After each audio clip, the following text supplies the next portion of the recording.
여러분 안녕하십니까? 예, 오늘도 이렇게 함께 모여서 우리 주님의 재림을 우리가 생각하고 재림을 준비할 수 있는 하나님의 권고의 말씀들을 살필 수 있도록 이렇게 귀한 기회를 갖게 돼서 매우 기쁘게 생각을 합니다. 여러분 세상에 사시면서 참 세상에 많은 세파에 시달리시면서 힘드시죠? 네. 또 사탄은 우리를 이 믿음의 길에서 떨어져 나가게 하기 위하여 여러 가지로 우리를 공격하고 우리를 계속 참 힘들게 하고 있습니다. 그러나 예수님은 아직도 오시지 않고 계시죠? 네. 그러나 성경의 약속은 우리에게 분명히 말씀하십니다. 내가 진실로 속히 오리라는 말씀은 지금도 유효하고, 네, 이제 예수님은 곧 오실 것입니다. 저는 지난 원주 재림연수원 집회에서 깜짝 놀랄 기습공격이라고 하는 제목으로 좀 말씀을 드리다가 시간이 없어서 말씀을 다 못 드리고 기습 공격에 대한 것들만 좀 말씀을 드리다가 마쳤는데요. 오늘은 그 말씀을 이어서 기습 공격이 있을 때 우리가 피난처를 준비하고 가지고 있어야 한다 하는 것을 오늘 좀 말씀을 드리도록 그렇게 하겠습니다. 지난번 말씀드린 것을 잠깐 좀 생각해 보면요. 여기에도 있는 말씀처럼 예수님의 재림은 밤에 도적같이 오신다고 말씀하셨어요. 여러분이 밤에 도적같이 온다는 말씀에 대한 것을 좀 이렇게 머리에 잘 새겨지십니까? 우리가 이렇게 오랫동안 예수님의 재림을 기다리고 준비했는데 도적같이 오시면 어떻게 되겠는가 이 말이죠. 네. 그런데 예수님은 도적같이 오신다. 그리고 잉태된 여인에게 해산 고통이 이런 것 같이 임할 것이다. 또 멸망이 호련히 임할 것이다. 그리고 준비되지 못한 자들은 결단코 피하지 못할 것이다. 네. 그리고 무서운 기습적 사건이 닥쳐올 것이라고 예언의 신에도 그렇게 말씀하셨어요. 무서운 기습적 사건이에요. 네. 그리고 경악할 만한 일을 위하여 우리가 준비하고 있어야 한다. 경악할 만한 일이 뭡니까? 깜짝 놀랄 일이에요. 상상도 할 수 없었던 일이에요. 그런 일들이 우리에게 닥칠 것인데 거기에 대하여 우리가 준비하고 있어야 한다는 거예요. 그것을 준비하는 길은 무슨 길입니까? 우리가 거기에 대하여 요동치 않고 확고하게 믿음 위에 서서 그 사건을 대비하는 피난처를 가지고 있고 준비하고 있으면 된다는 말씀이시죠. 예. 그리고 우리는 잠자고 있음이 발견되는 자들이 많을 것이라는 것이죠. 그리고 전혀 얘기하고 있지 않을 그때에 올 것이다. 예. 그러니까 아직도 재림이 멀었다. 먼 훗날에 있을 것이다. 지금은 아니다 하는 그런 생각을 늘 우리들이 가지고 있어요. 그렇기 때문에 우리가 지금 하던 일들을 계속 그냥 하고 있고 살던 삶을 그대로 살고 있고 그렇게 지금 하루하루 미루면서 그렇게 살아가고 있는 것이죠. 네. 가만히 눈에 띄지 않게 사탄은 우리에게 접근해 오고 있다는 것이죠. 가만히 눈에 띄지 않게. 그리고 덫과 같이 임할 것이다. 네, 덫과 같이. 네, 그래서 생각지 않은 중에 그날이 올 것이다 하는 것을 말씀하셨어요.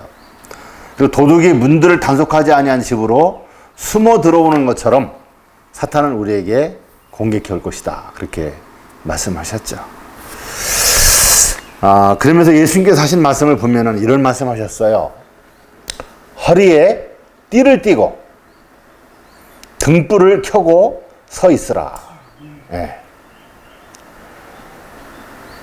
여기 간단한 말씀이지만 굉장히 중요한 내용들을 이야기하고 있죠. 허리에 띠를 띠고 있으라는 거예요. 여러분 허리에 띠는 언제 띱니까? 뭐 일을 할 때든지 어디 여행을 할 때든지 어떤 사업을 할 때 뛰고 있죠. 밤에 잠을 잘 때 허리 뛰고 있습니까? 그런 사람은 없죠. 항상 대비하고 있으라는 거예요. 예. 허리에 띠를 띠고 등불을 켜 들고 등불을 환하게 켜 들고 예. 언제 어떤 사건이 닥쳐도 밝은 등불을 갖고 즉시로 예, 나갈 수 있고 참여할 수 있는 그러한 대비태세를 항상 갖추고 살아가야 한다는 것이죠. 그리고 뭐 하고 있으라 그랬어요? 서 있으라 그랬어요. 서 있으라. 여러분 우리가 드러누워 있으면 어떻게 되겠습니까? 드러누워 있으면 잠들기 쉽고 다시 일어나서 또 준비하고 하려면 시간이 많이 걸리잖아요. 그러니까 앉아있지도 말고 누워있지도 말고 서 있으라는 거예요.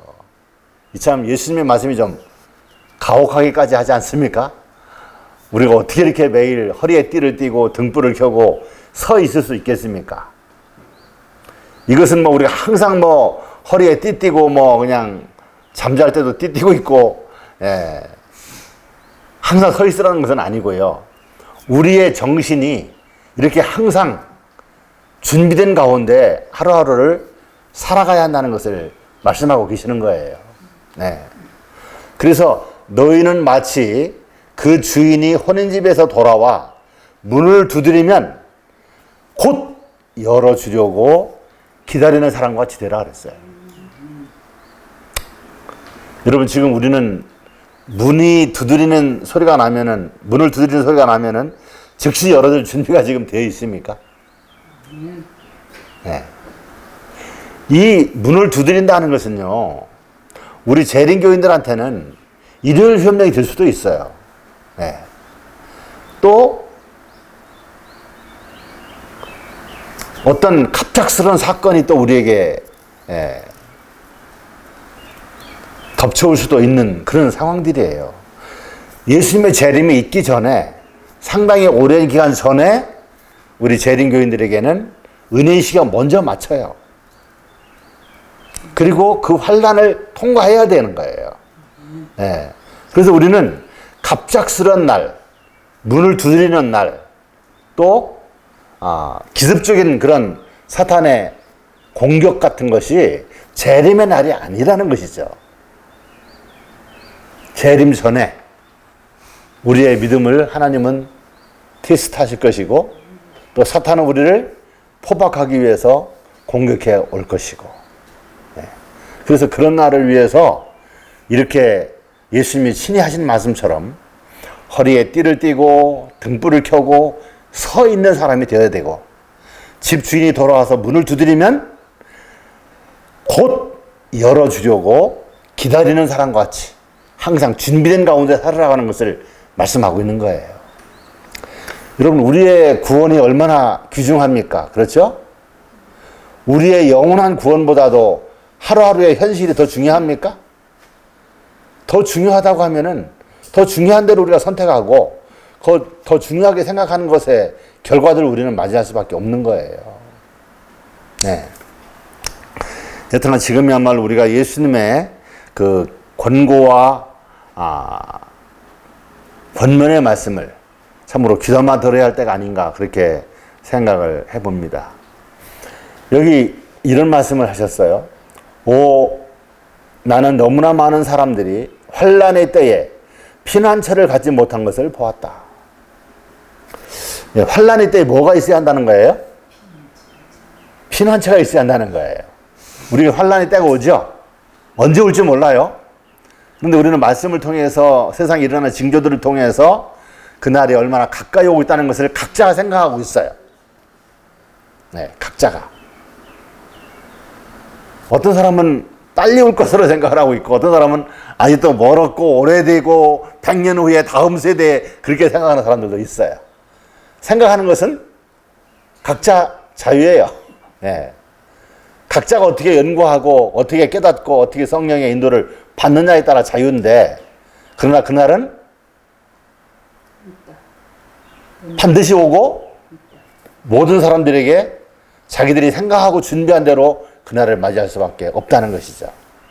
그런데 그날은 준비할 시간이 없다는 거예요. 준비된 가운데 그날을 맞이해야 된다는 거예요. 예. 환난의 때에 피난처를 갖지 못한 것을 보았다.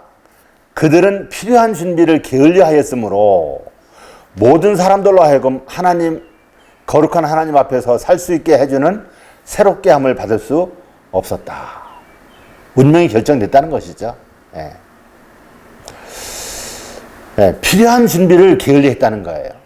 필요한 준비가 있죠? 필요한 준비를 철저히 해야 한다는 거예요. 예. 우리는 그때에 준비된 가운데서 새롭게 함을 받은 자들만이 그 환난의 때를 통과할 수가 있다는 것을 여기에 암시하고 계신 것입니다. 주님께서는 모든 사람들이 우리가 살고 있는 바로 이 시대를 위한 섭리를 이해하기를 바라신다. 예, 우리가 살고 있는 이 시대를 위한 하나님의 역사심과 사단의 모략들을 다 이해하고 있기를 바라시는 거예요. 하나님은 사랑의 하나님이시니까 우리가 교회 다니고 교회에 헌신하고 이렇게 신앙생활을 하니까 다 당연히 구원해 주시겠지 않은 그런 생각만 가지고 있어는 안 된다는 거예요. 우리는 그렇게 신앙을 열심히 하면서 때를 알고 때에 맞는 행동을 하고 때에 맞는 피난처를 준비하고 때에 맞는 사업을 하면서 우리의 품성을 준비하고 믿음을 준비하고 하나님의 말씀으로 우리의 심령을 가득 채우고 무장하고 있지 않으면 안 된다는 거예요. 우리는 과연 영원한 반석 위에 발을 디디고 있는가?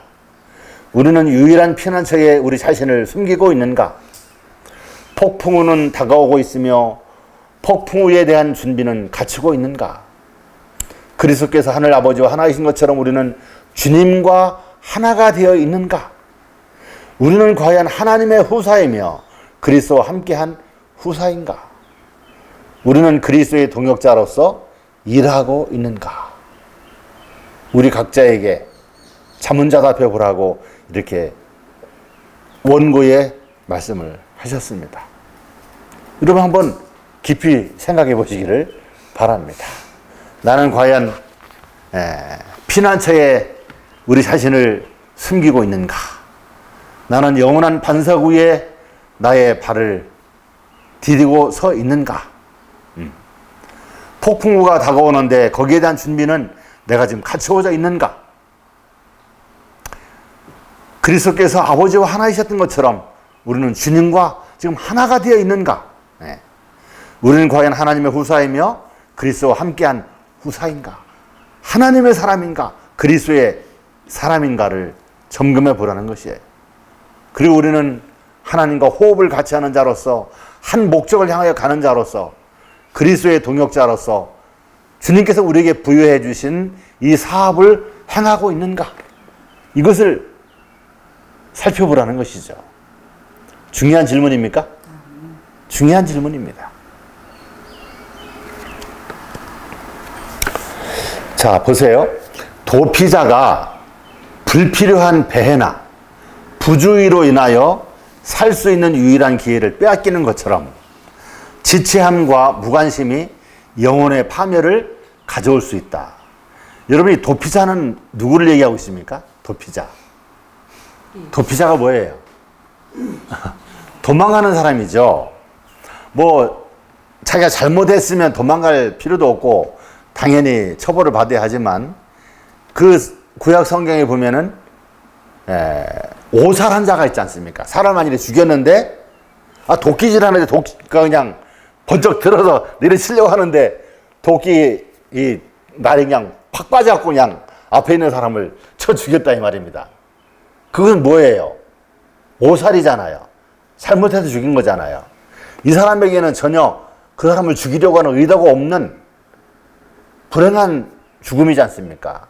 그러나 죽임을 당한 그쪽에서는 또 우리를 이 살해한 자를 그냥 두려고 하지 않죠. 쫓아오지 않습니까? 도망을 가는데 괜히 불필요한 배회나 부주의로 인하여 살 수 있는 기회를 빼앗기는 일도 있다는 거예요. 어디로 가야 합니까, 이 사람은? 도피성으로 가야죠. 그래서 하나님께서는 이 이스라엘 땅에 전국 지역에 그 동서남북에 도피성을 만들어 놨잖아요. 거기를 피해서 생명을 보호받을 수 있도록. 그런데 도피성을 바로 가야 하는데 어떻게 해요? 뭐 배회하는 거예요. 이거 구경하고 저 얘기하고 아는 사람 만났다고 이야기하고 그렇게 하다 보면 어떻게 됩니까? 금방 쫓아오잖아요. 그래갖고 잡혀서 살 수 있는 기회를 잃어버릴 수가 있다는 거예요. 그래서 지체함과 무관심이 영혼의 파멸을 가져올 수 있다는 겁니다. 여러분, 롯이 하나님의 천사가 나타나서 빨리 도망가라고 했잖아요. 빨리 이 성을 떠나라고. 그런데 롯이 어떻게 했어요? 자꾸 지체했죠. 또 그 부인도 떠나기를 싫어했어요. 평생 모아서 벌어놓은 모든 가정과 살림과 모든 것이 다 거기에 있는데 그걸 버리고 간다는 것이 너무나 이해 안 가는 거예요. 하늘을 쳐다봐도 뭐 어디 불이 내려올 아무런 징조도 없고 말입니다. 그런 하나님의 천사는 분명히 뭐라고 말씀했어요? 지체하지 말고 빨리 도망가라고 그랬어요. 이것을 떠나라고 얘기했어요. 그런데 그들이 지체하고 하다가 결국은 어떻게 됐어요? 이 소돔성을 보이지 않는 곳으로 빨리 빠져나갔어야 하는데 불이 내리는 것을 그냥 이렇게 감지하고 그 롯의 차는 그걸 뒤돌아보다가 손기둥이 되고 말았잖아요. 이 롯은 그 아내를 잃어버렸잖아요. 그래서 이 지체함은 파멸을 가져올 수 있다는 거예요. 그래서 롯의 때와 같다.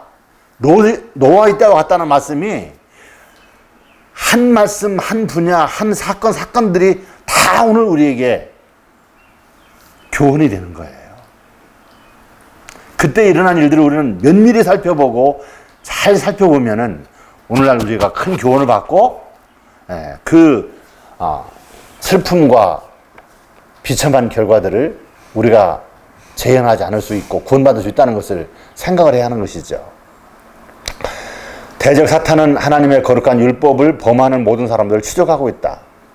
사탄의 위험에 민감하지 못하고 영원한 피난처에서 보호를 받으려고 열렬히 노력하지 않는 자들은 파괴자 사탄의 제물이 될 것이다 그랬어요. 네.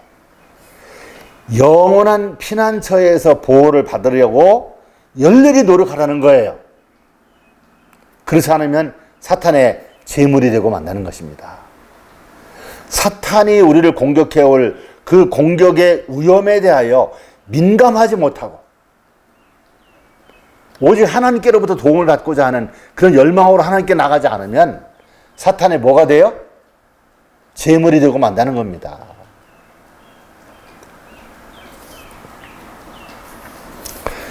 홍수 이전 사람들은 경고를 받았다.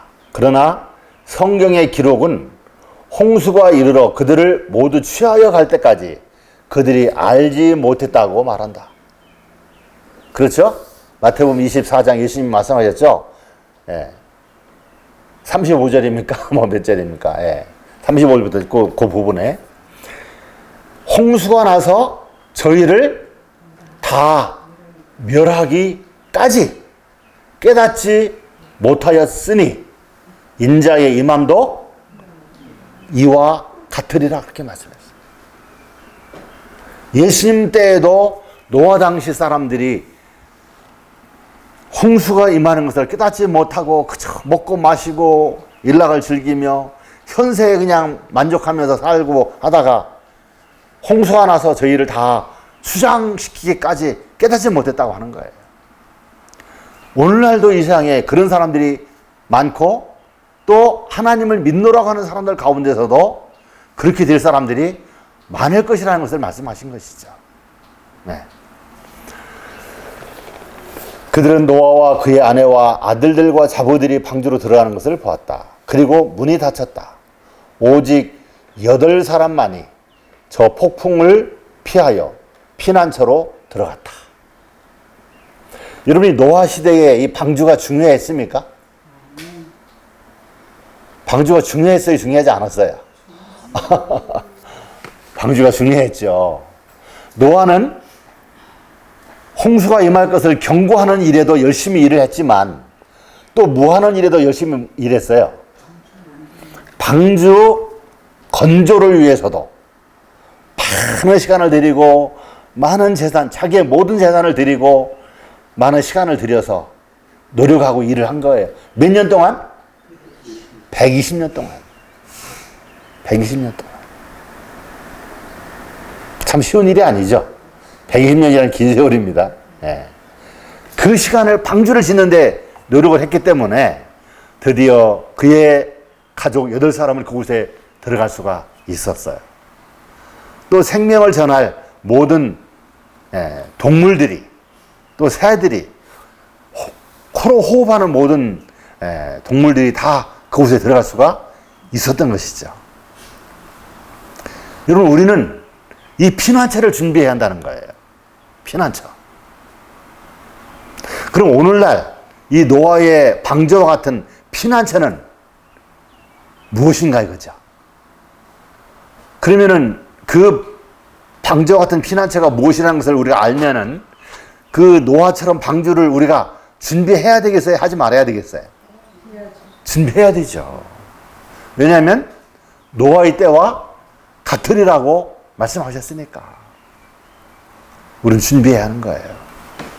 그래서 우리가 과연 노아 시대의 방주가 오늘날에는 뭐가 방주인가 하는 것을 연구하는 것이 중요하죠. 그래서 오늘 그 방주 이야기를 좀 하려고 하는 것입니다. 오늘날의 방주, 오늘날의 피난처가 과연 어떤 것인가 하는 것이죠. 우리는 우리의 진정한 상태를 알아야 한다. 그렇지 않으면 그리스도의 도움이 필요하다는 것을 느끼지 못할 것이다. 우리는 자신의 위험을 깨달아야 한다. 그렇지 않으면 우리는 피난처로 달려가지 않을 것이다. 우리의 상처의 아픔을 느끼지 못하면 치료를 받고 싶어 하지 않을 것이다. 여러분, 그 병자들, 병에 걸린 환자들이 자기가 병에 든 것을 깨달으면 어떻게 되겠어요? 깨달으면. 네? 자기를 치료해 줄 수 있는 병원을 찾아가겠지 않습니까? 그것도 아무 병원이나 가지 않고 전문의, 아주 용한 의사를 찾아가려고 하지 않겠어요? 그래서 내가 병자다. 내가 병을 얻었다. 내가 지금 병으로 이제 죽을 수도 있다고 하는 것을 깨닫는 사람이 치료를 받게 되는 거죠. 네. 그것처럼 우리 그리스도인들도 이 영적인 큰 싸움에서 우리는 정말 이기고 승리하고 생명을 얻는 자로 준비되어야겠다고 하는 그러한 결심을 해야 하는데, 그 결심하고 그것을 또 행동으로 옮겨야 하는데 어떤 사람만이 그렇게 할 수가 있어요? 나의 영적인 상태를 아는 자, 또 다가오는 사건과 그 사건에 내가 어떻게 대처를 해야 할지에 대한 처방을 아는 자, 그런 자들만이 피난처를 만들고 치료받기 위해서 의사를 찾아가는 거예요. 길르앗에는 유황이 있지 아니하냐. 예? 바로 예수님께 치료할 수 있는 길이 있다는 것을 발견하는 자들, 나의 진정한 죄됨과 부족함과 또 다가오는 때를 위해서 노아가 홍수를 위해서 방주를 예비한 것처럼 이제 이 시대에 우리에게 닥쳐올 그 위험을 대비하기 위해서 무엇을 어떻게 할지를 깨닫는 사람이 그 일을 준비하게 된다는 것이죠. 여러분들도 오늘 그런 것을 말씀을 통해서 분명하게 보시게 된다고 하면 이제는 하나님 앞에 기도하면서 발걸음을 옮겨야 할 것입니다. 자, 그러면은 우리의 피난처라고 하는 것이 무엇인가? 이 시대의 피난처가 무엇인가? 여러분, 노아 당시에는 피난처가 뭐였습니까? 방주였죠. 왜 방주가 필요했나요? 네, 비가 온다고 하니까. 그때는 비가 한 번도 오지 않았는데 비가 오면 어떻게 해요? 뭐 오늘날처럼 뭐 비 조금 오고 마는 게 아니고 숨 쉬는 모든 동물들은 다 죽음을 당하는 그러한 홍수가 온다는 거예요. 그러니까 배를 만들면 어디에다 만듭니까? 바닷가나 강가에 만들잖아요. 그런데 이 노아는 어디에다 만들었어요? 높은 지형에다가 배를 만드는 거예요. 그러니까 사람들이 그것을 보고 얼마나 비웃었겠어요. 저 노인 아주 망령 들렸다고, 미쳤다고.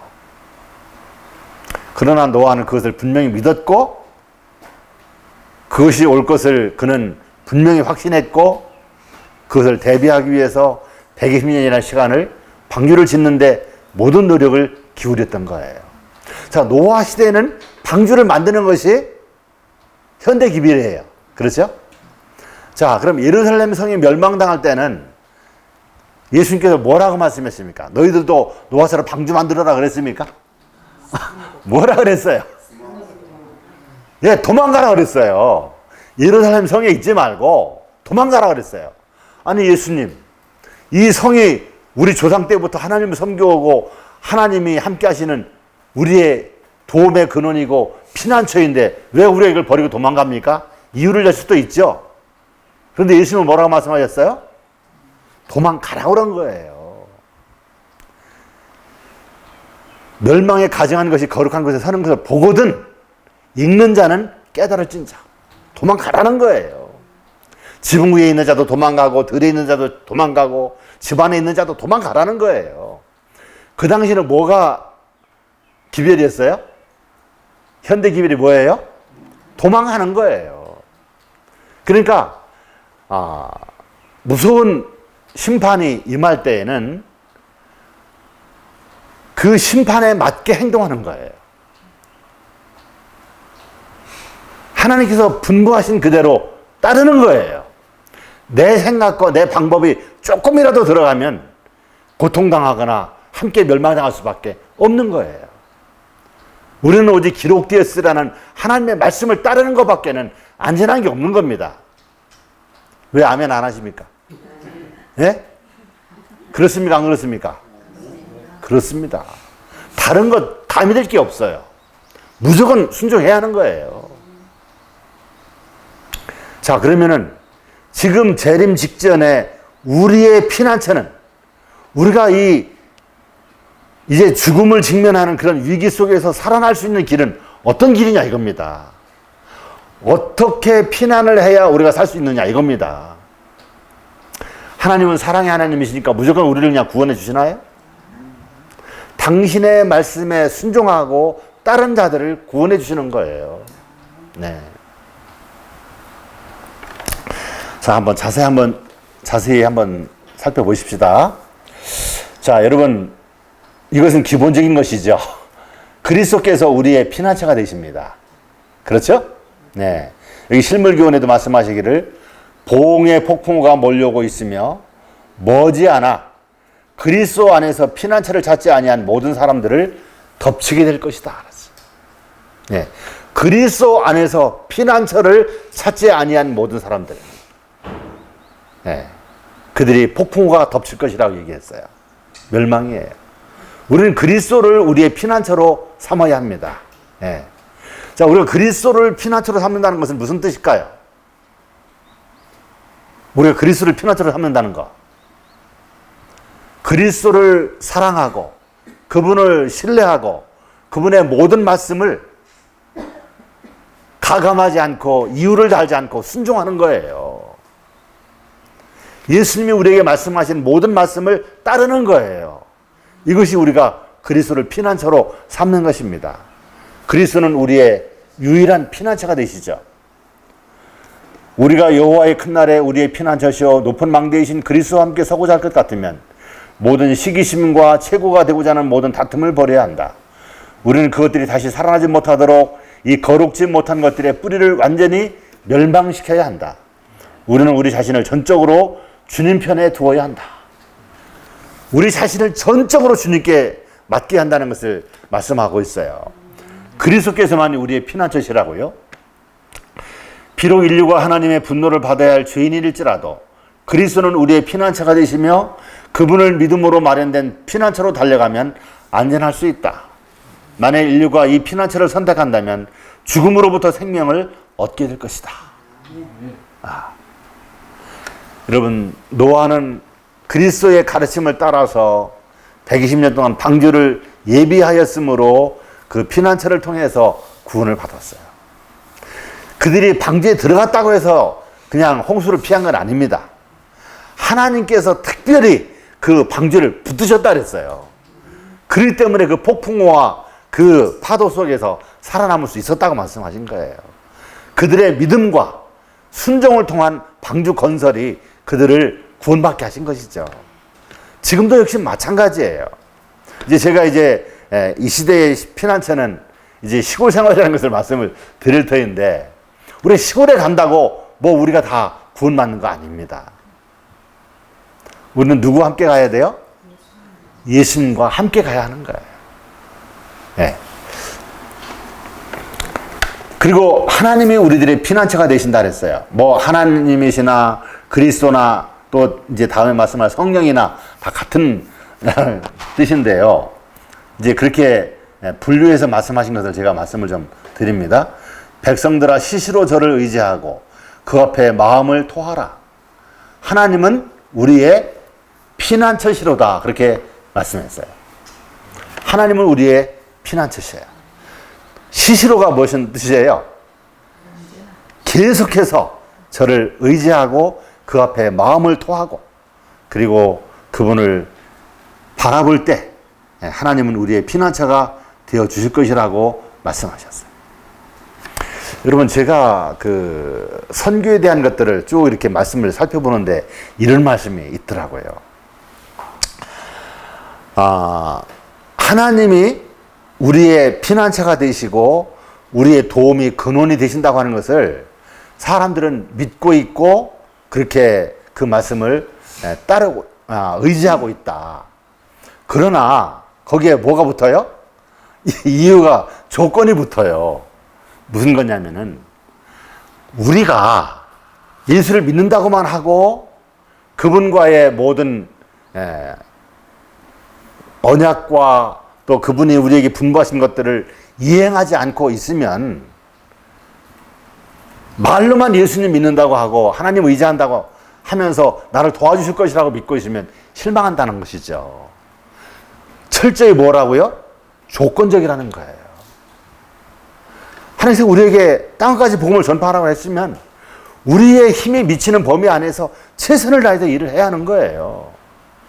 바로 그 일 중에 무슨 일이 중요하냐면은 바로 선교 사업을 얘기하셨더라고요. 복음을 전하는 일을 하라는 거예요.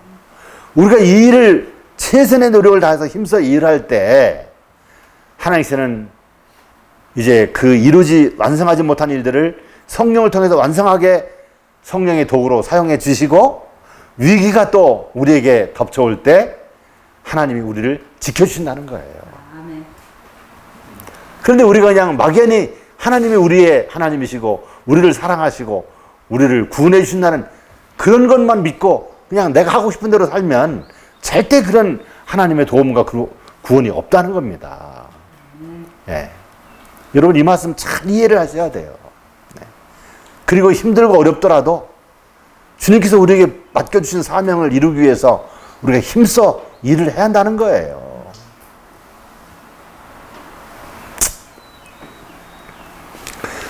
하나님은 우리의 피난처시여 힘이시니 환난 중에 만날 큰 도움이시라. 그러므로 땅이 변하든지 산이 흔들려 바닷가 가운데 빠지든지 우리는 두려워 아니하리로다. 예. 하나님이 바로 우리의 피난처시예요. 그리고 힘이시고 환난 중에 만날 큰 도움이시라는 거예요. 우리는 하나님의 모든 말씀을 믿고 또 하나님께서 우리에게 분부하신 사명을 수행하고 하나님의 영광을 위해서 우리의 자신들을 온전히 하나님께 드리면서 살아가는 삶이 우리에게 필요한 것을 말씀하고 계십니다. 그 다음에 세 번째로 성령께서 우리의 피난처시라 그랬어요. 성령께서 우리의 피난처시다. 뭐 우리가 다 잘 알고 있는 말씀이시죠. 이 가대법인 기별 3권에도요. 내가 본 얼마나 많은 자들이 피난처 없이 재앙에 떨어지는 것을 당했는가. 그대들은 성령을 받으라. 이것들이 내가 노래할 말들입니다. 그렇게 얘기를 했어요. 성령을 받으라는 거예요. 성령을 받으라. 예. 예, 많은 사람들이 피난처 없이 재앙을 당할 것이라고 하는 것을 얘기하고 있고, 우리는 성령을 받아야만 된다는 것을 말씀하고 있어요. 자, 우리가 왜 성령을 받아야 하겠습니까? 성령. 우리는 성령을 받아야 매일매일 성령의 음성을 들을 수가 있는 거예요. 그래서 우리는 성령의 음성을 따라서 성령의 인도를 받아 살 수가 있는 거예요. 그런데 성령의 충만함을 받지 못하면 성령의 음성이 들리질 않아요. 그럼 우리가 세상에 무엇이 닥쳐오는지, 어떤 위기가 닥쳐오는지, 어떤 사건이 벌어질지 몰라요. 여러분, 그렇습니까? 그렇지 않습니까? 그렇습니다. 우리는 매일매일 성령의 세미한 음성을 들어야 돼요. 그리고 그 음성을 따라 살아가는 자들이 돼야 돼요. 자, 성령께서 말씀하시는 말씀이 또 이런 말씀을 하시는데요. 성경만이 우리의 피난처라고 또 제가 말씀을 드립니다. 오직 성경만이 우리의 유일한 피난처가 되어야 한다. 당신은 당신의 말씀 가운데 계시다. 아버지 하나님, 성자 하나님, 성령 하나님, 이 세 분께서는 말씀 가운데 계신다는 거예요. 말씀으로 우리와 교통하시고, 말씀으로 우리를 가르치시고, 우리에게 음성으로 들려주시고, 우리를 인도하시는 거예요. 말씀을 따라가야 하는 거예요. 네, 성경만이 뭐라고요? 우리의 유일한 피난처가 되어야 한다는 겁니다. 오류나 거짓으로 잘못 인도함을 받지 않으려면 진리가 먼저 우리의 마음을 점령해야 한다. 진리가 우리의 마음을 점령해야 한다고요. 진리가 우리의 마음에 점령되어서 가득 차 있을 때 오류와 거짓된 가르침들이, 사탄이 가져다 준 진노의 포도주가 우리들을 유혹하지 못한다는 거예요. 여러분, 오늘날 참 나는 다 알고 있다고 생각하는 것처럼 보이는 우리 많은 재림 성도들이 얼마나 많이 흔들리고 있습니까? 예. 심지어는 안식일도 부인해요. 여러분, 태음력 안식이라는 게 말이 됩니까? 그래도 그걸 믿고 따라가는 거예요. 참 정말 우리 모습을, 우리 현실들을 정말 영의 안목으로 보는 자들이 돼야 될 것 같아요. 예. 우리가 진리가 먼저 우리의 마음을 점령하도록 우리가 진리로 무장을 하지 않으면 사단의 거짓된 가르침으로 다 넘어간다는 거예요. 여러분, 지금 사탄은요, 우리를 평화와 안일과 풍족으로 우리를 유혹하고 있습니다. 세속화예요. 그 다음에 거짓된 오류와 또 이설로 우리를 유혹하고 있습니다. 또 한 가지는 뭡니까, 이제? 요 번영과 평화 속에서도 진리를 지키고 이설과 오류에도 빠지지 않고 하면 그 다음엔 뭘 가하겠어요, 사탄이? 핍박이에요. 환란이에요. 요 환란으로 우리를 공격해 옵니다.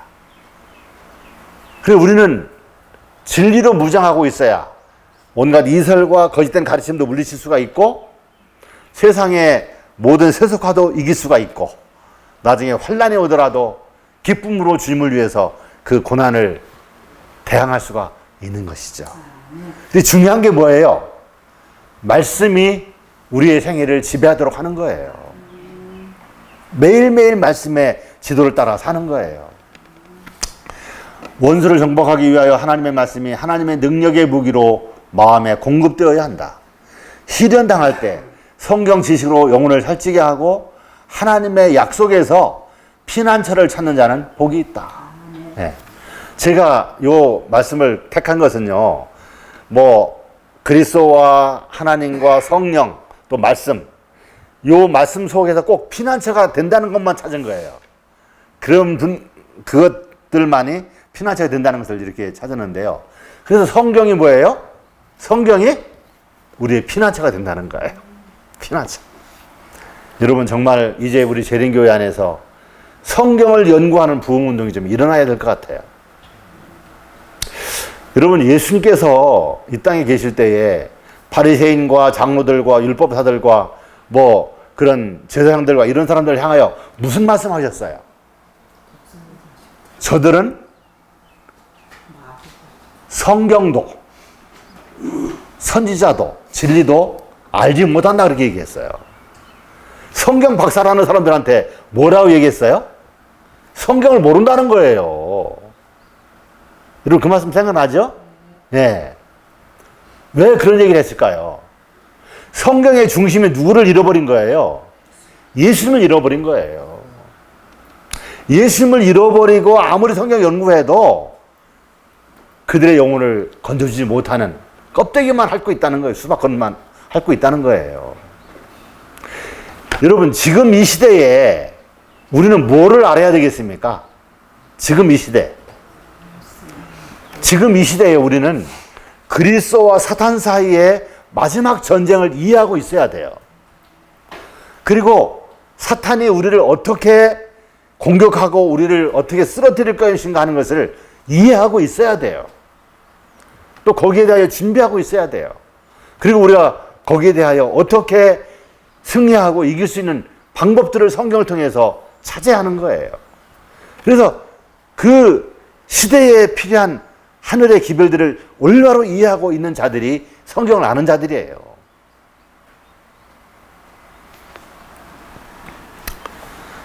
자, 그리고 저는 다섯 번째로 이 시대의 피난처가 무엇인가 하는 것을 말씀드리려고 합니다.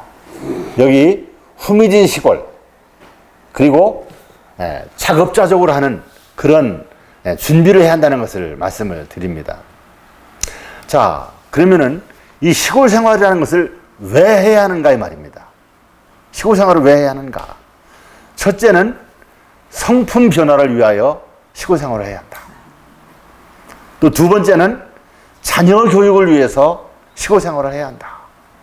우리에게 맡겨주신 하나님의 선물들, 자녀들을 잃어버리는 것은 정말 하나님 앞에 송구스러운 일이고요.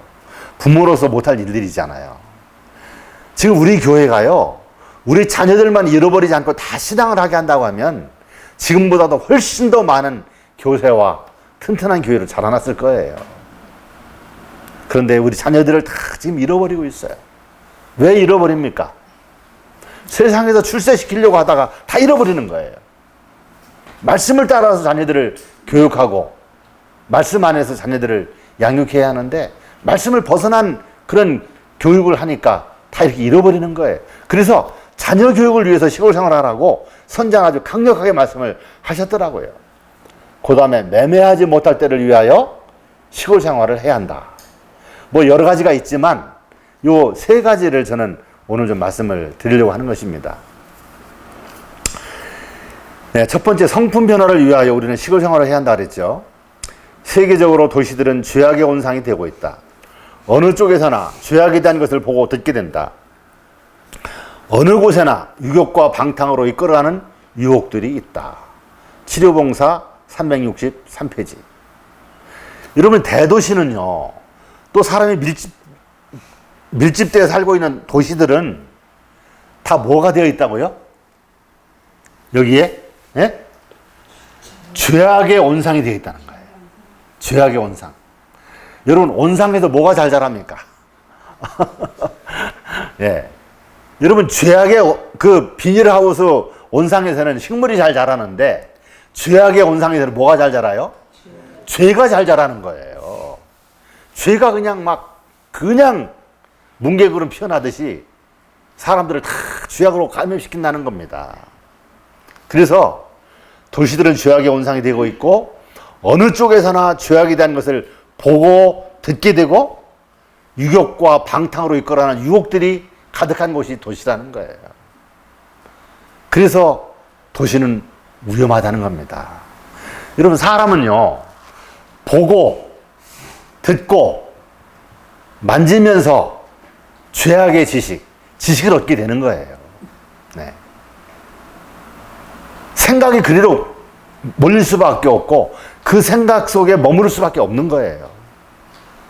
항상 죄악만 머무르면 어떻게 되겠습니까?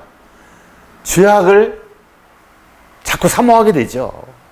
매력적으로 보이게 되고 그것을 한번 즐기려고 하고. 그러나 우리가 천연계를 가면 어떻게 되겠습니까? 보는 게 다 뭐예요? 네? 여러분 지금 보는 게 다 뭐만 보입니까? 예. 다 하나님께서 만드신 그 아름다운 산천이 보이지 않습니까? 식물들이 자라고 열매를 맺고, 예, 우리에게 양식들을 공급해주고, 새들의 지저귀는 소리들. 지금 제가 살고 있는 데도 시골인데요. 아침 4시면 벌써 새들이 지저귀에 그냥 가지각색의 새들이 막 그냥 울부짖어 댑니다. 예. 요즘요, 우리 집사람이 상당히 좀 중생의 경험을 좀 많이 하고 있어요. 그러면서 이제 꽃 하나도, 새 한 마리도, 나비 하나도 그냥 안 보인다는 거예요. 어떻게 하나님께서 저렇게 아름답게 만드셨을까? 어떻게 저렇게 아름다운 목소리를 주셨을까? 어떻게 저 미물이 말이지 집을 짓고 새끼를 낳고 그렇게 살아가고 사람들에게 기쁨과 행복을 줄까? 이런 것만 생각하는 거예요. 여러분, 이게 뭡니까? 이것이 이제 마음이 변화되는 거예요. 하나님을 더 생각하고 하나님이 우리에게 이 모든 것을 주신 것에 인해서 감사하는 그런 사람으로 바뀌는 거예요. 이게 얼마나 큰 축복입니까? 축복이에요. 여러분, 우리가 항상 죄악만 보고 죄악의 모든 것들만 보면 어떡하겠어요? 여러분, 대도시의 길거리 지나가면서 뭐 족발, 예? 뭐 삼겹살, 숯불구이 뭐 이런 것만 보면 어떻게 했어요? 뭐, 예? 아, 저거 한번 먹어보고 싶다. 아, 맛이 어떨까? 난 안식교니까 안 먹지만 참 한번 먹어볼 만한 음식이다. 그런 생각 하겠죠? 예. 그리고 막 좋은 차를 타고 막 그 예쁜 여자를 데리고 막 그냥 이렇게 다니고 하는 거 보면 또 어떻게 생각하겠어요? 나도 돈을 좀 많이 벌어갖고 한번 저렇게 해봐야 되지 않느냐? 예. 그리고 뭐 남녀들이, 젊은 남녀들이 막 그냥 길을 가면서도 팔만 끼는 게 아니라 그냥 어깨 동무하고 막 그냥 이렇게 살을 맞대고 막 가고 하는 걸 보면 어떡하겠어요? 뭐 간판이며 뭐 이런 모든 도시의 모든 것이며 이 화려찬란한 것들을 보고 하면 어떻게 되겠어요? 거기에 매료되는 거예요. 신앙이 잃어버려지고 성경 말씀이 그 생각에서 사라지고 하나님이 떠나시는 거예요. 그래서 여러분, 우리가 하늘에 가져갈 수 있는 것이 뭐라고 그랬어요? 네? 예수 그리스도를 닮은 성품이라 그랬어요. 그거 하나밖에 갖고 갈 게 없어요. 물론 다른 것들도 있는데, 그러니까 이 성품을 준비하는 것이 우리의 뭐가 돼야 됩니까? 최고의 목표가 되어야 하는 거예요. 최고의 목표. 이것 이루지 못하면 못 가는 거예요. 왜냐하면 그것을 이루지 못하고 죄를 즐기는 마음이 있고 하면요, 그 사람 하늘에 데려다 놔봤자 하늘을 도로 죄로 더럽히기 때문에 데려가지도 않으시고, 데려다 놓는다고 해봤자 하늘의 그 거룩함과 그 은혜스러움에 조화를 이루지 못하는 거예요. 그래서 불행한 곳이 된다 그랬어요. 죄를 사랑하는 사람은. 하늘이 얼마나 거룩한 곳인지. 그래서 그 사람을 위해서 하늘을 안 데려가신다는 거예요. 여러분, 우리는 아름다운 찬미를 좋아하고, 천사의 찬양을 즐겨하고, 하나님의 말씀을 참 기뻐하고, 하나님의 그 아름다운 품성을 묵상하면서 나도 저렇게 거룩하고 이타적이고 동정적이고 사랑이 넘치고 무화적인 그런 사람으로 바뀌고 싶다. 그런 사람들만이 사는 곳에 가서 나도 좀 살고 싶다는 그런 마음으로 자꾸 우리가 바뀌어야 되지 않겠습니까? 이런 변화들이 필요한 거예요. 그래서 시골 생활은 바로 성품의 변화를 위해서 필수적인 거예요. 여러분, 구약 성경의 창세기에 하나님의 아들들은 어디에 살았습니까?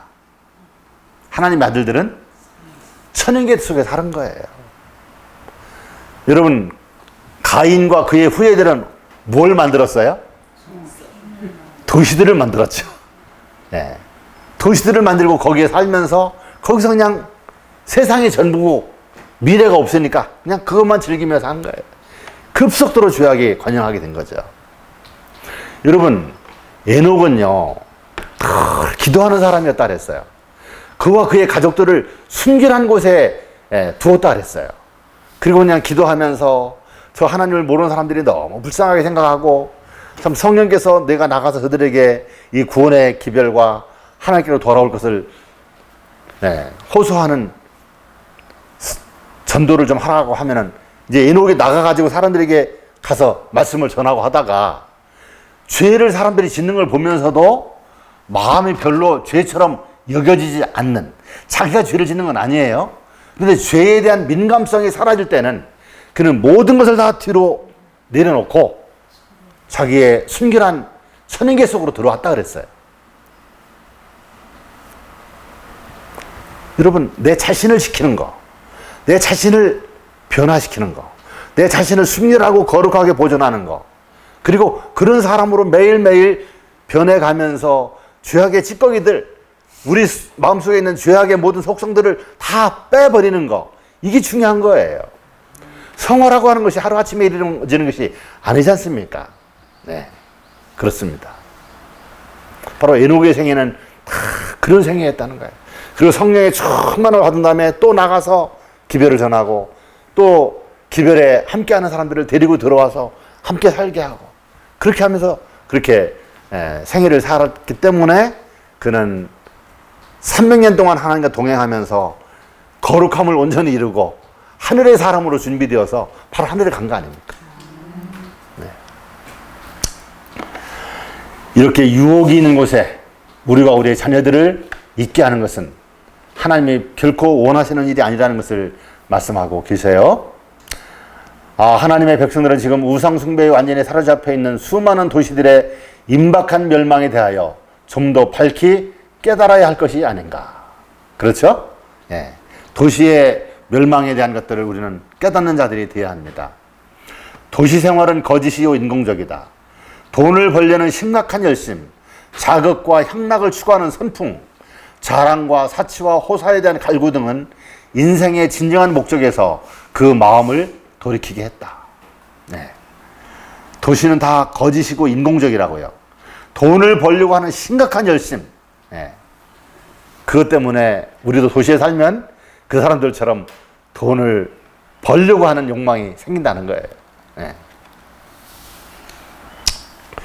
히틴 골짜기 주민들처럼 사람들은 번성과 평화의 꿈을 꾸고 있다. 도망하여 생명을 보존하라는 하나님의 선사들로부터의 경고가 있는 반면에 침착하여라, 경고를 받을 만한 까닭이 없다고 하는 다른 소리들이 들린다. 하늘이 죄인들에게 임박한 멸망을 선포하는 동안에도 군중들은 평안하다, 안전하다고 부르짖는다 그랬어요. 여러분, 소돔 고모라 성 사람들이 뭐를 꿈을 꾸고 있었다 그랬어요? 네? 번성과 평화의 꿈을 꾸고 있었다 그랬어요.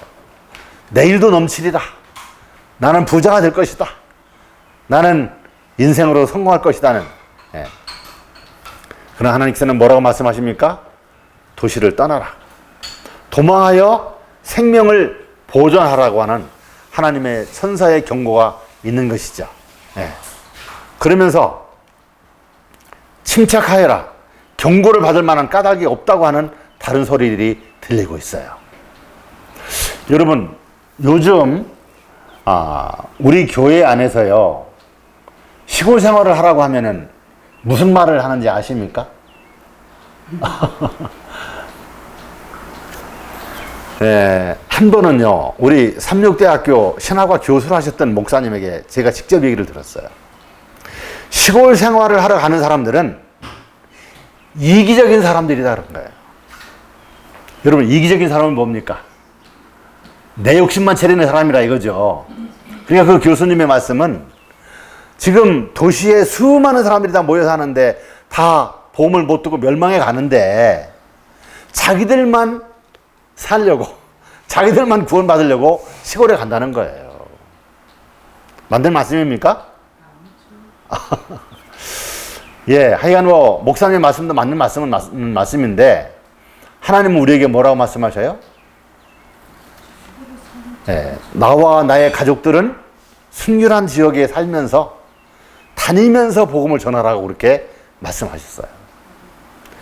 여러분, 대도시에 들어가는 것은요, 마치 소방대원이 불이 막 타는 곳에 그 속에 사람이 있다는 것을 알고 그 집이 무너질 것을 위험을 무릅쓰면서도 그냥 자기의 생명의 위험을 느끼면서도 그 사람을 건지러 들어가는 것처럼 그러한 마음 자세로 도시에 들어가야 한다. 그렇게 말씀하고 계세요. 자, 또 이런 말씀이 있어요. 여러분, 시골 생활을 하라고 하면은요, 엘렌 G 화이트이 그런 말씀을 했다고 하면은 무슨 얘기를 하느냐면은, 엘렌 G 화이트는 아주 전원을 즐기는 사람이었다. 전원을 좋아하는 사람이었다. 그러니까 시골에 가라고 했다. 그렇게 말씀하시는 거예요. 맞는 말입니까? 맞는 말이에요? 그게 아니죠. 시골 생활은 반드시 우리 하나님의 백성들에게 중대한 일이 임하기 때문에 여러 가지를 위해서 시골 생활을 하라고 그렇게 말씀하고 계신 거예요. 또 어떤 목사님은 제가 이야기를 하는 중에 시골 생활에 대한 이야기를 하다가 이런 얘기를 하시더라고요. 시골 생활은 너무 걱정할 거 없다.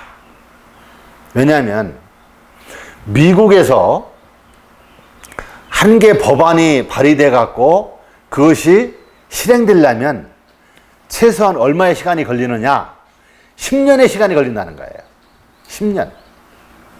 여러분 제 이야기 이해하시겠어요? 네? 얘기하신 것 자체는 그분이 얘기하신 것 자체 때문에 제가 예, 그 목사님 말씀이 맞아요. 그런데 지금까지는 모든 법안들이 그렇게 오랜 시간이 10년이라는 시간이 걸려서 시행됐을 수도 있는데 이 마지막 사건은 어떻습니까? 예? 갑자기 임하는 거예요. 뭐 움직이고 뭐 빠져나갈 어떤 틈새도 없이 그냥 갑자기 이렇게 임하게 되는 거예요. 네. 그리고요, 또 어떤 이야기를 하는 거 아니? 시골 생활은 일요일 협령이 내리면 그때 가도 된다는 거예요. 그래서 어떤 말씀까지 하시냐면은 대도시에서 일요일 협령이 내리면 작은 도시로 가고 작은 도시에서 또 일요일 협령이 더 강렬해지면 또 농촌으로 가고 농촌에서 또 안식일 지키면서 하기 힘들면 아주 궁벽한 시골로 가라. 그런 얘기를 해요. 여러분 그 말씀 어떻게 생각하십니까? 네? 여러분 우리가 한번 이사하는 게 쉽습니까? 그렇게? 누가 집을 져놓고 오십시오 와서 살다가 또 좀 환란이 더 심해지면 또 딴 데로 가시면 됩니다. 그렇게 우리를 안내하는 곳이 있나요? 우리를 영접하려고 하는 준비된 곳이 있나요? 사단이 그렇게 준비하게 하나요? 아니죠. 아닙니다. 우리에게 갑작스럽게 닥칩니다. 갑작스럽게. 여러분 또 한 유명한 설교가는 또 그런 얘기도 하죠. 시골 생활은 이제 대총회에서 다 우리에게 안내를 할 것이다. 그때 가도 충분하다. 네. 그런 말씀을 하셔요. 네. 뭐 이것은 뭐 말씀하실 수 있어요. 그런데 받아들이는 것은 우리 각자가 자기가 말씀을 연구하고 그 사건이 어떻게 전개될 것을 생각하면서 우리는 각자가 판단하고 각자가 선택하는 거예요. 우리는 하나님께서 말씀하신 그 말씀을 전적으로 따르는 것이 가장 안전한 길이다. 저는 그렇게 생각을 합니다. 자, 100가정 중에 한 가정도 도시에 거주함으로 신체적, 정신적 혹은 영적으로 향상을 보지 못할 것이다. 여러분 100가정 중에 한 가정도 안 된다는 거예요.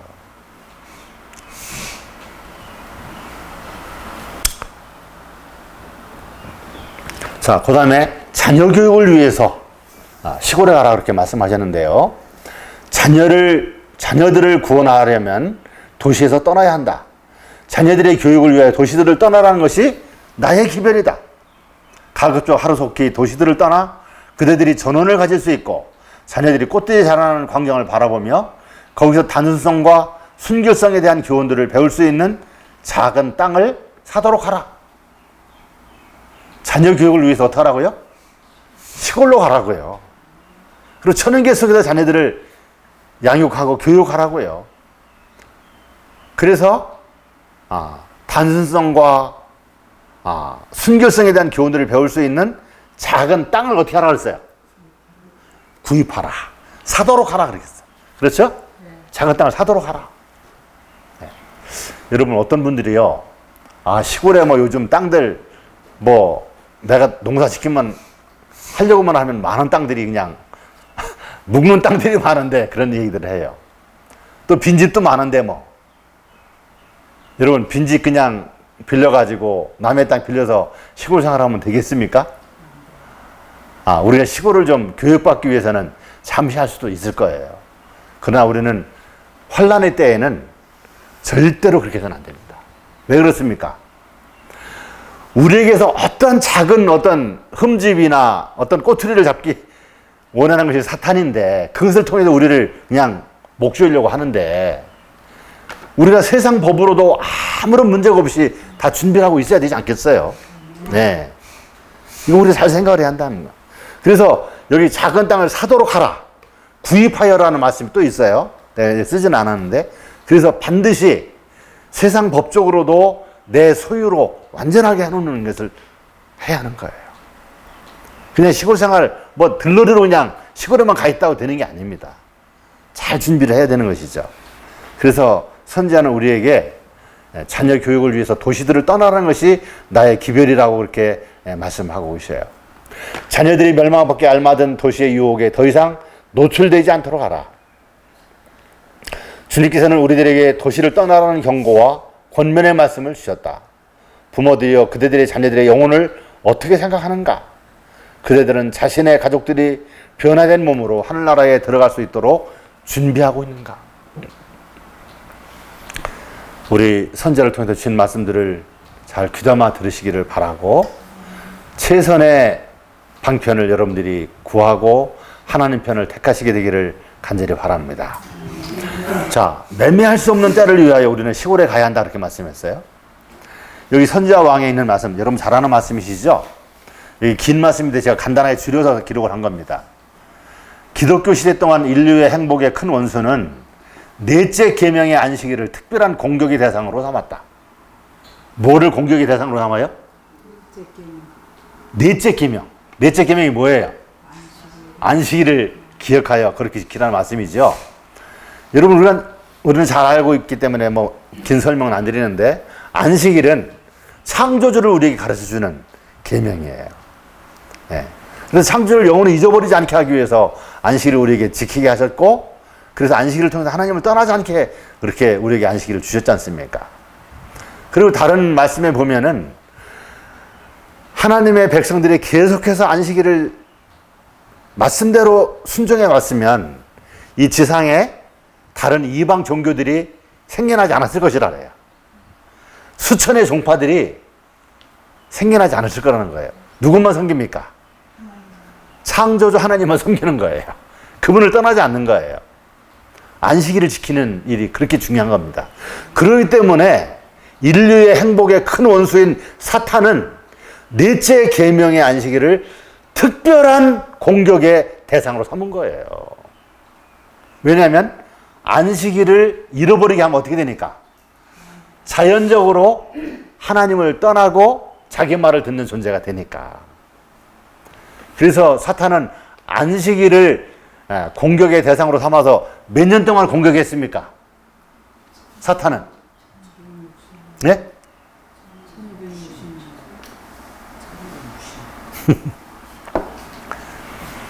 여러분, 사탄은요, 안식일을 거의 2000년 동안 공격한 거예요.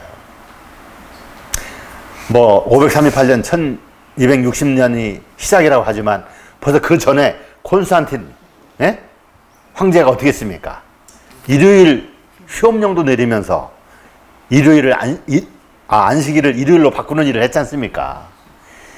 2000년 동안 막 사람들을 그냥 안식일을 지키는 자들을 죽이면서 또 안식일이 잘못됐다는 것을 막 알리려고 안식일에 그냥 뭐 이적을 막 행하면서 대쟁투에 쭉 역사가 다 나오지 않습니까? 그래서 넷째 계명의 안식일을 특별한 공격의 대상으로 삼았는데요. 나의 추종자들에게 권능을 주어 하나님의 기념일인 제7일 안식일을 제거하겠다. 사탄의 목표가 뭐예요? 안식일을 제거하겠다는 거예요. 나의 권세 아래 있는 자들의 마음을 지배하여 하나님의 안식일을 멸시의 특별한 대상이 되게 하겠다. 표징, 나는 일곱째 날의 준수를 지상의 권위에 대한 불충성의 표징으로 삼겠다. 무서운 얘기입니다. 인간의 율법을 매우 엄중히 만들어 남녀들로 하여금 감히 제7일 안식일을 지키지 못하게 하겠다. 여러분, 안식일을 지키지 못하게 하는 것이 그의 목표예요. 자, 이 지구상에 안식일을 한 사람도 지키지 않게 된다고 하면은 어떻게 되겠습니까? 우리가 영적인 안목으로 보았을 때 사탄이 승리하는 거예요. 하늘에서 시작된 전쟁이 사탄의 승리로 끝나는 거예요. 그렇기 때문에 사탄은 안식일을 공격의 대상으로 삼고 안식일을 어떻게 해요? 제거하고 안식일을 지키는 사람들, 그래도 지키는 사람들을 강제로라도 안식일을 못 지키게 하기 위해서 뭐를 만드는 거예요? 세상 최고의 법정에서, 의회에서 대통령의 권한과 함께 안식일을 없애고 일요일을 강제로 지키는 강제 휴업령을 내리려고 하는 거예요. 여러분, 우리가 이런 걸 생각할 때 의문이 일어나지 않습니까? 이렇게까지 하나님을 대적하는 거예요. 이렇게까지 인류들의 행복을 완전히 말살시키고 우리의 영혼들까지도 영혼이 멸망으로 끌고 가려고 하는 것이 사탄이에요. 그러면서 인간의 율법을 매우 엄중히 만들어 남녀들로 하여금 감히 제7일 안식일을 지키지 못하게 하겠다. 음식과 의복에 대한 공포심 때문에 그들은 하나님의 율법을 범하고 세상과 연합할 것이다. 세상은 모두 나의 통치 아래 있게 될 것이다. 사탄의 목표가 바로 이런 겁니다. 과연 이 시대에 얼마나 많은 사람들이 안식일을 끝까지 지키고 세상에 강요하는 일요일을 따르지 않을지 참 모르겠어요. 저와 여러분들은 끝까지 하나님의 안식일을 지키고 하나님께 충성하는 자들이 되어야 되지 않겠습니까? 그 일을 위해서 우리는 지금 시골 생활을 해야 하는 거예요. 안식일을 지키는 자들에게는 매매를 못하게 하는 일을 할 거거든요. 여기에 그렇게 얘기했잖아요. 음식과 의복에 대한 공포심 때문에 그들은 하나님의 율법을 범하고 세상과 연합할 것이다. 여러분, 도시에 계신 분들이 매매를 못하게 한다고 하면 며칠 견딜 수 있겠습니까? 네? 그래도 이런 시골에 오면 지금 어떻습니까? 매매 못하게 하면 마트에 슈퍼에 안 가고 어떻게 해요?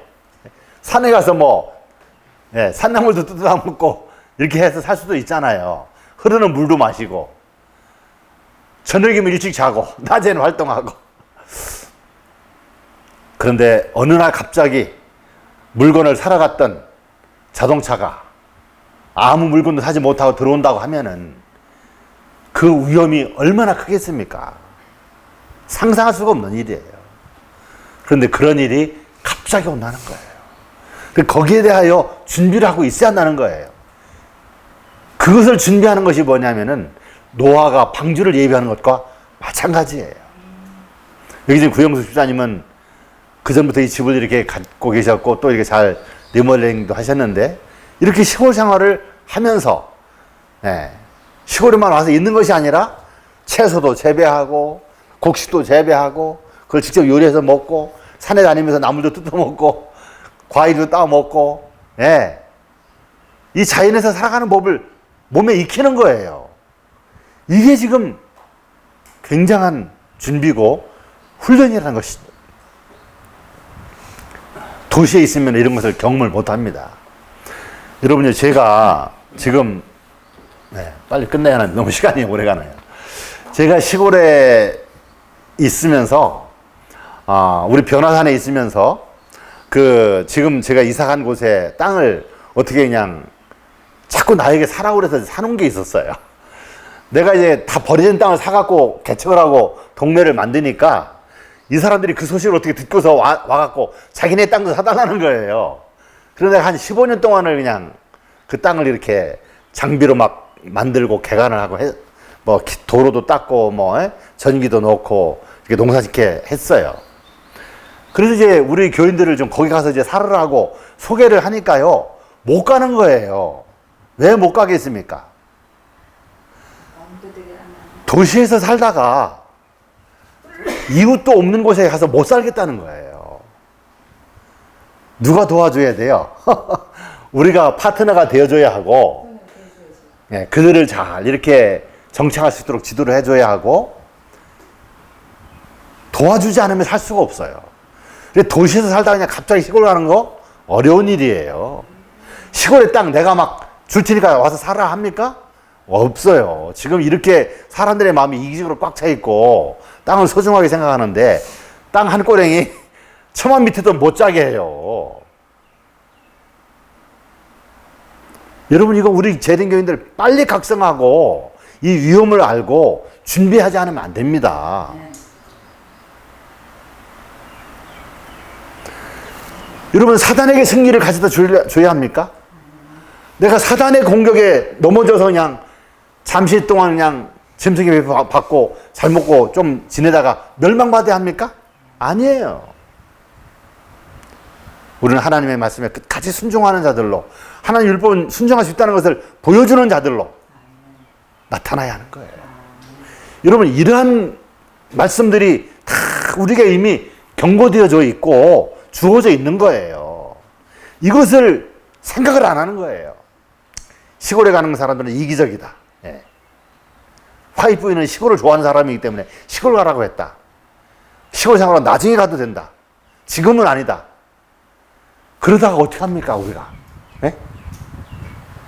정말 저는 시골 생활을 해야 할 때가 바로 지금이고 너무나 많이 늦은 시간이고 이제 안식일을 지키지 못하게 하는 일요 법령도 가까이 우리에게 이르렀다는 것을 저는 확신하고 살고 있습니다. 네. 우리 정말 각성하지 않고 준비하지 않으면 안 되는 그런 때에 살고 있어요. 저는 아파트 전기 끊어지고 수도 끊어졌을 때 한번 생각을 해봤는데요. 그 고층 아파트 그걸 전기 끊어졌을 때 엘리베이터 못 타고 걸어 다니고 수도 끊어졌을 때 그 양변기 사용 못 하고 와, 그 생각하면 정말 왜 시골 생활을 빨리 못하는 안타까운 살 수가 없어요. 물건 사서 먹을 게 끊어지는 거래요, 뭐 대반. 예. 그래서 여기 또 성경에도요, 그가 모든 자, 곧 작은 자나 큰 자나 부자나 가난한 자나 자유인이나 종들에게 그 오른손이나 이마에 표를 받게 하고 누구든지 이 표를 가진 자 외에는 매매를 못하게 하니. 매매가 뭡니까? 사고 팔고, 살매자 팔매자야. 사고 파는 것을 못하게 한다는 거예요. 여러분, 지금 세상 구조가 어떻습니까? 사고 팔지 않으면 살 수가 없는 세상이에요. 시골에서도요, 우리가 작업자적으로 위해서 노력을 하니까 그렇지 대부분 다 그 마트를 이용합니다. 네. 그래서 이 표를 가진 자 외에는 매매를 못하게 한다 그랬어요. 이 표는 곧 짐승의 이름이나 그 이름의 수라고요. 여러분, 우리는 우리의 이마에 짐승의 표를 받아야 하겠습니까? 아니면은 살아계신 하나님의 인을 받아야 하겠습니까? 네. 살아계신 하나님의 인을 받아야 되죠. 그런데 그 인은 이 과정을 통과하면서도 하나님께 충성한 자들에게 최종적으로 인을 치는 거예요. 여러분, 짐승의 표를 받은 자들은요, 다 매매하면서 잠깐은 잘 살지 모르지만 다 일을 지키고 멸망당하는 거예요. 여러분, 저는요, 이 매매라는 것을 생각을 해봤어요. 제가 이제 우리 교회 들어온 지 52년 됐습니다.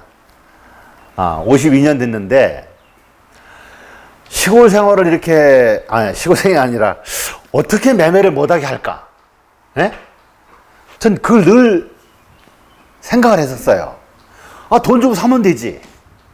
물건 서로 바꿔서 먹으면 되지 하는 그런 생각을 했었어요.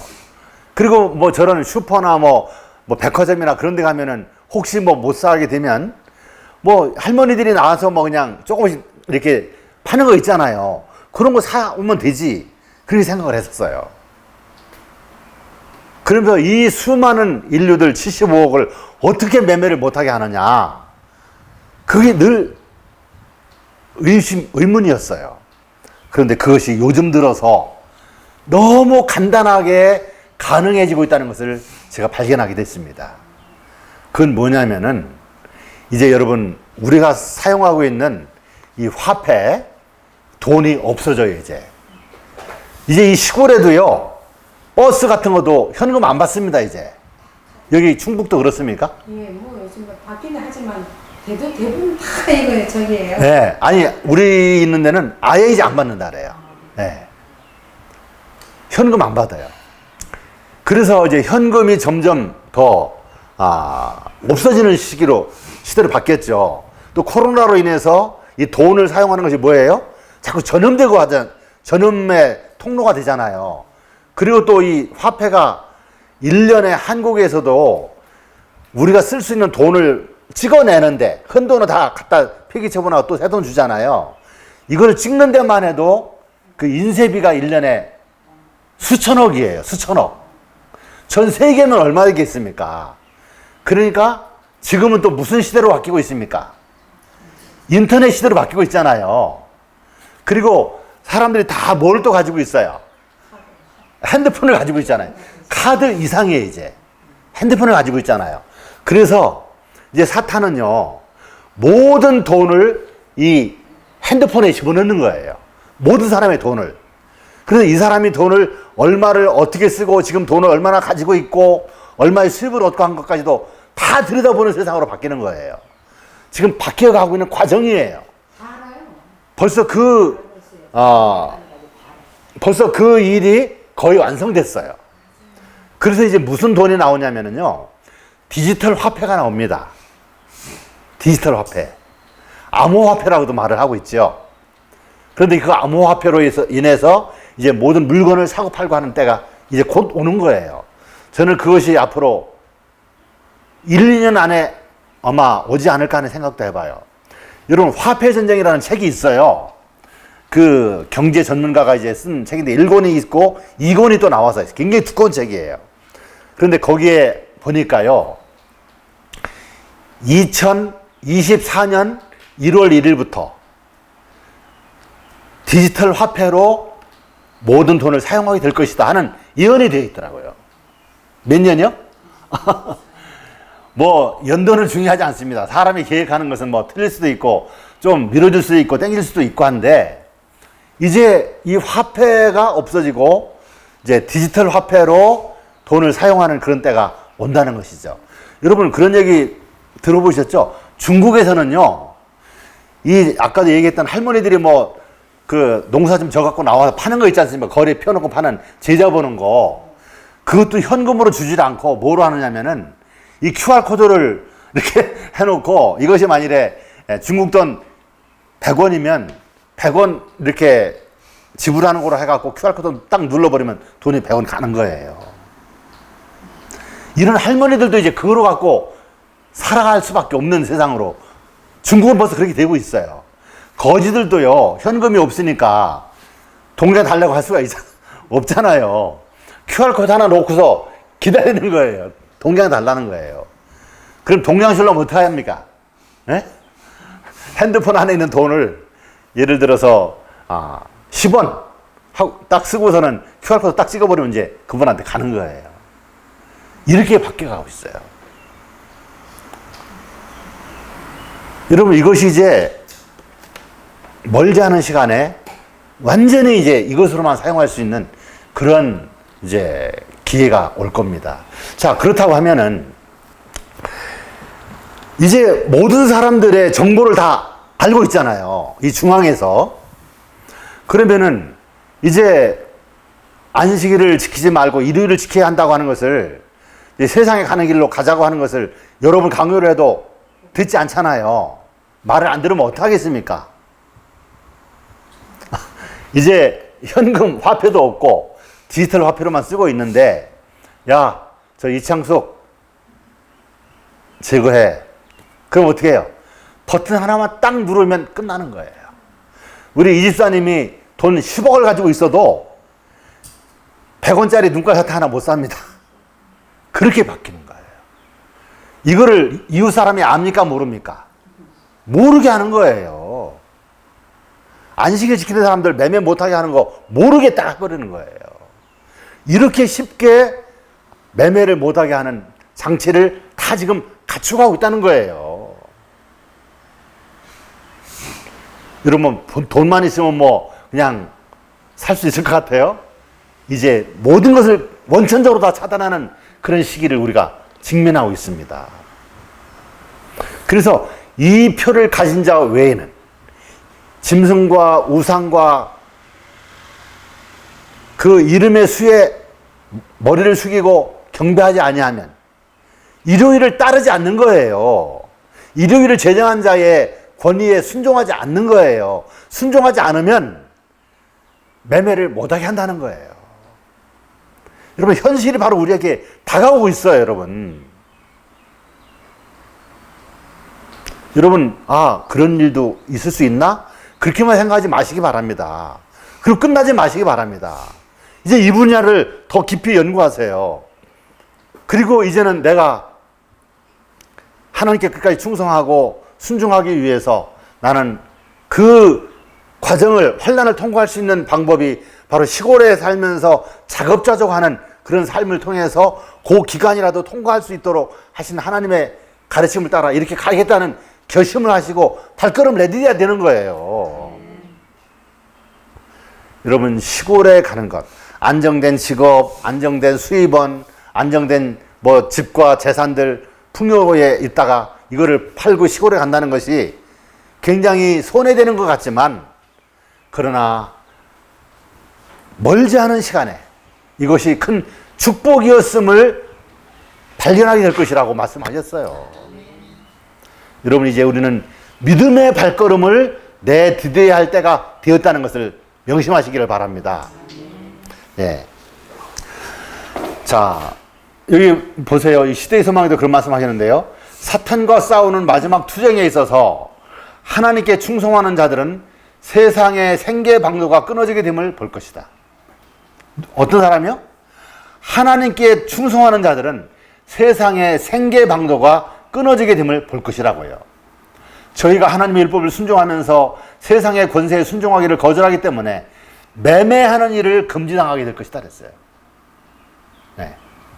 세상 권세에 순종하기를 거절하기 때문에 매매하는 일을 금지당할 것이라고요. 그래서 아까도 선지자 왕에 그런 말씀을 했죠. 음식의 결핍과 의복의 결핍으로 세상의 법적인 보호를 받지 못함으로 두려워서 다 일요일을 지키면서 사탄에게 경배할 것이라고. 그래서 온 세계는 다 사탄의 지배 아래 내 권세 아래 들어올 것이라고 그렇게 사탄은 계획하고 지금 일을 진행하고 있다고 말씀하지 않습니까? 네. 짐승의 표를 가진 자 외에는 아무도 사고 팔지 못할 것이다.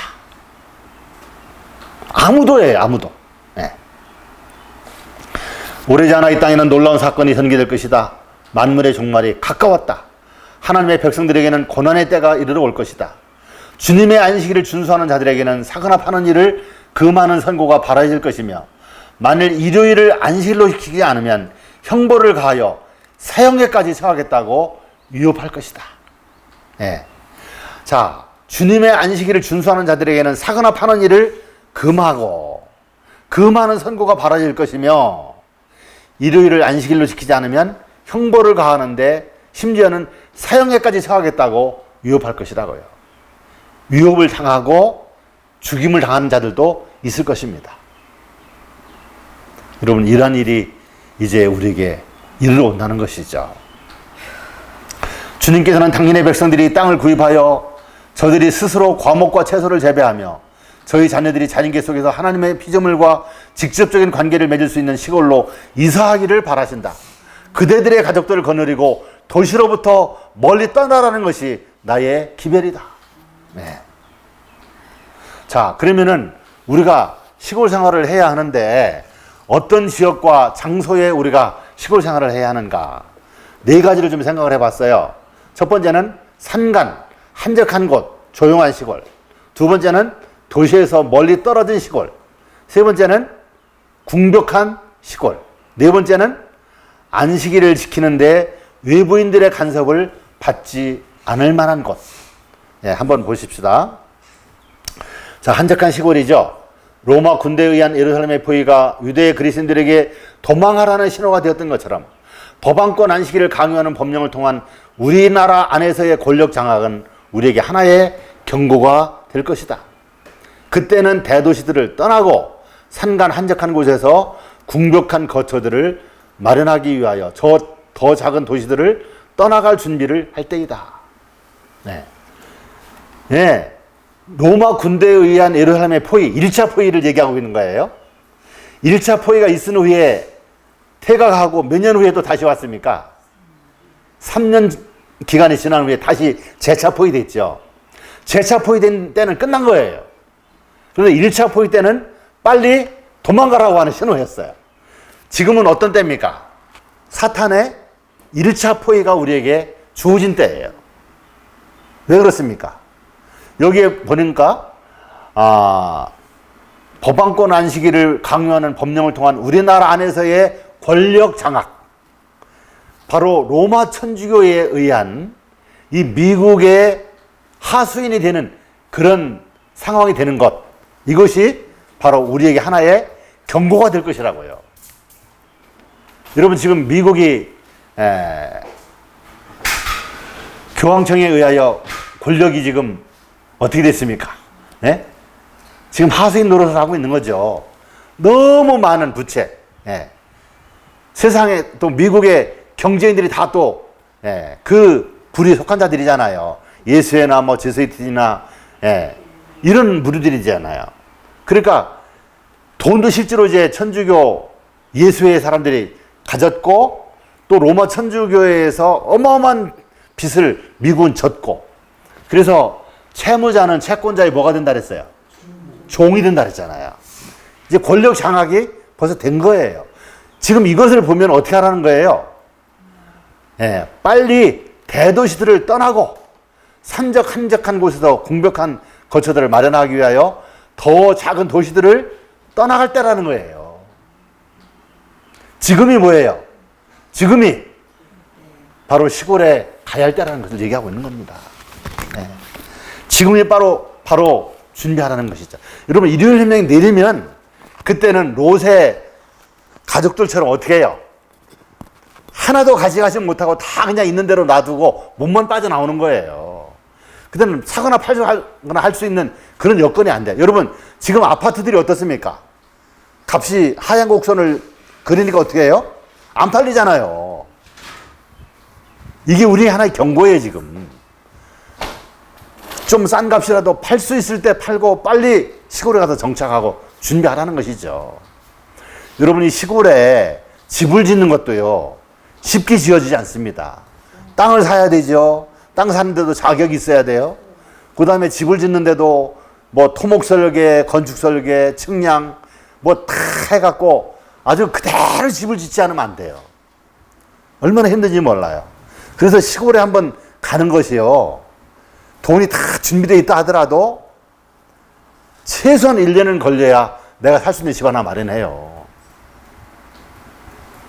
그런데 대도시의 집과 땅, 아파트들을 팔아가지고 파는데도 얼마나 시간이 걸릴지 모르겠고, 또 시골에 가서 또 땅을 찾아야 되지 않습니까? 찾아야 되고, 여러분, 땅만 찾는 게 아니에요. 같이 사는 파트너도 찾아야 하고, 땅도 찾아야 하고, 환경도 봐야 하고, 여러 가지가 있어요.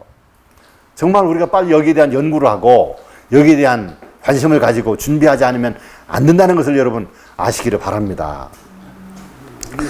자, 여기 두 번째는요, 도시에서 멀리 떨어진 시골이라 그랬어요. 주님께는 당신의 백성들이 땅을 구입하여 저들이 스스로 과목과 채소를 재배하며 저희 자녀들이 자연계 속에서 하나님의 피조물과 직접적인 관계를 맺을 수 있는 시골로 이사하기를 바라신다. 그대들의 가족들을 거느리고 도시로부터 멀리 떠나라는 것이 나의 기별이다. 그렇다고 막 너무 먼 데로 가는 것은 그렇지만요. 그래도 도시에 다니면서 전도도 할 수 있고 또 한적한 곳이고 자연환경도 좋고 또 동네에서 좀 이렇게 떨어져 있는 궁벽한 곳 이런 것을 찾아서 정착을 빨리 하라는 것이죠. 네. 자, 그 다음에 궁벽한 시골이라 했어요. 궁벽한 시골. 혼잡한 도시 대신에 그대들의 자녀들이 가능한 한 유혹으로부터 보호되고 그들을 유용한 일꾼으로 교육시킬 수 있는 어떤 궁벽한 장소를 찾으라. 자녀들도 믿음으로 잘 양육할 수 있고 또 이렇게 작업자득도 할 수 있는 그런 궁벽한 장소를 찾으라고 이렇게 얘기하고 있어요. 그대들의 가정을 소돔과 고모라로부터 할 수 있는 대로 멀리 떨어진 곳에 선택하도록 연구하라. 대도시들로부터 떠나라. 그렇게 함으로 그대들의 가정들을 조용하고 궁벽한 시골에 가지도록 하라.